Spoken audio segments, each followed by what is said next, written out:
মৌসুমের সব রেকর্ড ভেঙে দক্ষিণ পশ্চিমাঞ্চলে জেলা চুয়াডাঙ্গায় দেশের সর্বোচ্চ তাপমাত্রা রেকর্ড হচ্ছে কয়েকদিন ধরেই। সোমবার সেখানে তাপমাত্রা ছিল 43 ডিগ্রি সেলসিয়াস। এদিকে চলমান তীব্র তাপপ্রবাহে প্রচণ্ড গরমে সবচেয়ে বেশি ভোগান্তিতে পড়েছেন সারা দেশের শ্রমজীবী মানুষেরা।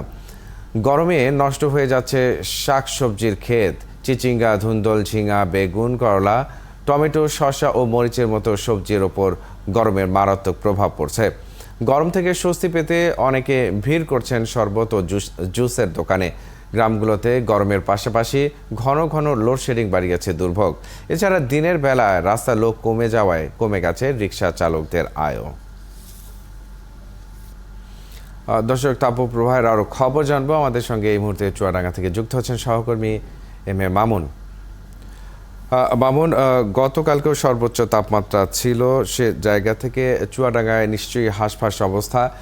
বিশেষ করে প্রশাসনের দিক থেকে সেখানে এই বিষয়ে কি রকম সতর্কতা করা হচ্ছে বা কি ধরনের পদক্ষেপগুলো নেওয়া হচ্ছে? মাহাদি, চুয়াডাঙ্গা যখন প্রায় 1 মাস ধরে পুড়ছে, আমি বলবো যে প্রশাসন নীরবেই আছে।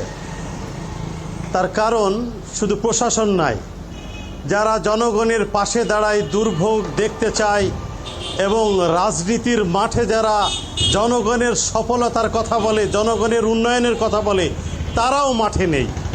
আমরা বিচ্ছিন্নভাবে কয়েকজন ব্যক্তি উদ্যোগে শুধু শরবত আর স্যালাইনের পানি সরবরাহ ছাড়া আর কিছু দেখি নাই। একদিকে যেমন হাসপাতালে দুরবস্থা, অন্যদিকে তাপদাহ শুরু মানে শত ধরনের সমস্যা শুরু হয়। একদিকে কৃষিতে বিপর্যয় ঘটে, জনগণের স্বাস্থ্যহানি হয়, রোগে আক্রান্ত হয়, ফসলের উৎপাদনশীলতা কমে যায়, মানুষের আয় বৃদ্ধি থেকে আয় কমে যায়, মানুষ নানা রকম সমস্যায় পড়ে। এই সময় প্রশাসনের যে কার্যক্রম, ত্রাণ তৎপরতা বাড়ানো, বিশেষ করে এটাকে তারা মনে করে শীতকালে কম্বল বিতরণ করতে হবে, বর্ষা হলে পারে একটু খাদ্য বিতরণ করতে হবে, এই যে তাদের চিন্তা। কিন্তু এই ক্ষেত্রে প্রশাসনের আরো এগিয়ে আসার বিষয় রয়েছে। তবে এই তীব্র গরমে নিশ্চয়ই অনেকে অসুস্থ হচ্ছেন। হাসপাতালগুলোর চিত্র কেমন দেখছেন?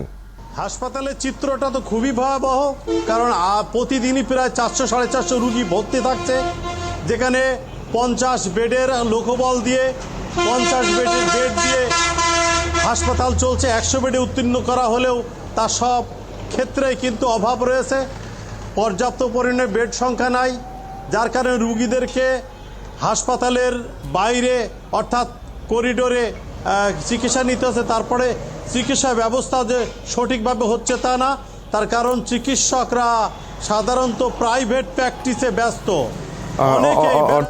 অর্থাৎ বলা যায় যে সেখানে নিজ থেকে সতর্কতা বজায় রেখে চলা, পর্যাপ্ত পানি পান করা, এই বিষয়গুলো এখন বেশ জরুরি। নিশ্চয়ই সেখানকার মানুষ এই সতর্কতাগুলো মেনে চলবে। আপনি সঙ্গেই আছেন, আমাদের সঙ্গে ইতিমধ্যে যুক্ত হয়েছেন আরেক সহকর্মী এস.এম. ফরহাদ, তিনি যশোরের পরিস্থিতি জানাবেন। ফরহাদ, আমরা দেখছি যশোর, চুয়াডাঙ্গা এইসব এলাকাগুলোতে সর্বোচ্চ তাপমাত্রা বিরাজ করছে। যশোরেও নিশ্চয়ই হাঁসফাঁস অবস্থা, সেখানে জনজীবন কী অবস্থা জানাবেন। পাশাপাশি ক্ষেতের ফসলেও আমরা এর প্রভাব দেখছি। সে জায়গা থেকে যশোরে সেখানকার কৃষি জীবনে কি প্রভাব পড়ছে সেই বিষয়গুলো জানাবেন। ধন্যবাদ মাহাদি। আপনি জানেন যে টানা 17 দিন এই যে তীব্র তাপদাহ, অর্থাৎ প্রতিদিনই তাপমাত্রা আমরা দেখেছি 38 থেকে 42 ডিগ্রি সেলসিয়াস তাপমাত্রা উঠছে। অর্থাৎ আমরা দেখেছি গতকালকে, অর্থাৎ গত প্রায় 15 বছরের ভিতরে সর্বোচ্চ তাপমাত্রা ছিল গতকাল, অর্থাৎ 42.8 ডিগ্রি সেলসিয়াস।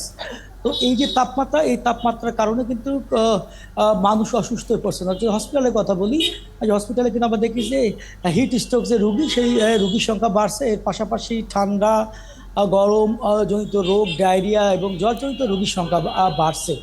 তো আপনি যেমনটি বলছিলেন যে